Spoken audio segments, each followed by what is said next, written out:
ఆల్బీజెనుల హింసలు. ఆల్బీజెనులందరూ మార్పు చెందిన మతస్థులు.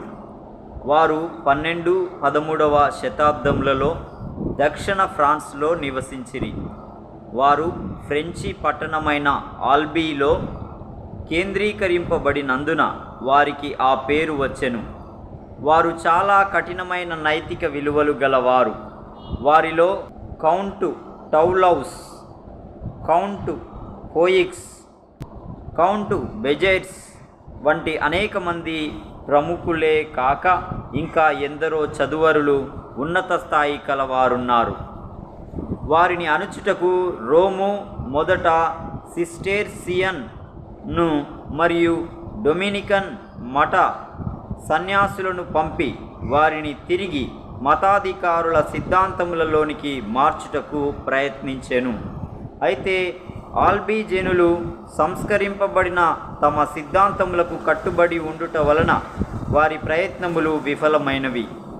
రెండవ 1139, మూడవ 1179, నాలుగవ 1215 లాటెరన్ సభలు జరిపి ప్రతి సభలో భిన్న మతావలంబికులకు ఖైదు, వారి ఆస్తిని ప్రభుత్వము స్వాధీనపరుచుకొనుట మొదలగు శిక్షలున్నవని బెదిరించిరి. అయితే ఈ శిక్షలేవియు ఆల్బీజెనులను రోమా సంఘ నాయకుల ఆధీనంలోనికి తీసుకొని రాజాలకపోయెను. అందుచే ఆల్బీజెనులకు వ్యతిరేకముగా హింసాయుద్ధము ప్రారంభించుట న్యాయమని 3వ పోపు ఇన్నోసెంట్ తన ప్రతినిధులను ఐరోపా అంతటికి పంపించి సైన్యములను సమకూర్చి ఆల్బీజెనులపై యుద్ధము చేయుటకు పంపెను. పోప్ ఈ యుద్ధమును పవిత్ర యుద్ధముగా ప్రకటించి ఈ యుద్ధంలో పాల్గొనిన వారందరికీ పరలోకమును వాగ్దానము చేసెను.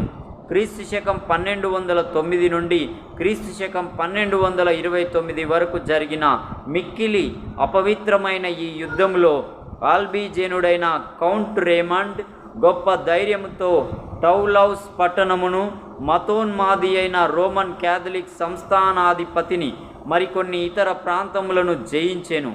పోప్ సైన్యము కౌంట్ రేమాండ్ను బహిరంగంగా ఓడించలేకపోవుటచే ఫ్రాన్స్ రాజు, రాణి మరియు 3 ఆర్చి బిషప్లు గొప్ప సైన్యమును సమకూర్చి శాంతి ఒప్పందమునకు రావలసినదిగా కౌంట్ రేమాండ్ను ఆహ్వానించిరి. అయితే అతడు వచ్చిన తరువాత మోసముతో అతనిని నిర్బంధించి చెరసాలలో వేసిరి. అతనిని శత్రువుల ముందు అవమానపరచుటకు కిరీటము లేని తల, పాదరక్షకులు లేని కాళ్లతో బలవంతంగా నడిపించి వివిధ రకములైన చిత్రహింసల ద్వారా హింసించి పోప్ల సిద్ధాంతములను వ్యతిరేకించవద్దని హెచ్చరించిరి. కౌంట్ రేమాండ్ను బంధించిన తరువాత అనభిషిక్తులైన వారు పరిశుద్ధ లేఖనములను చదువరాదని పోపు ఆజ్ఞాపించెను.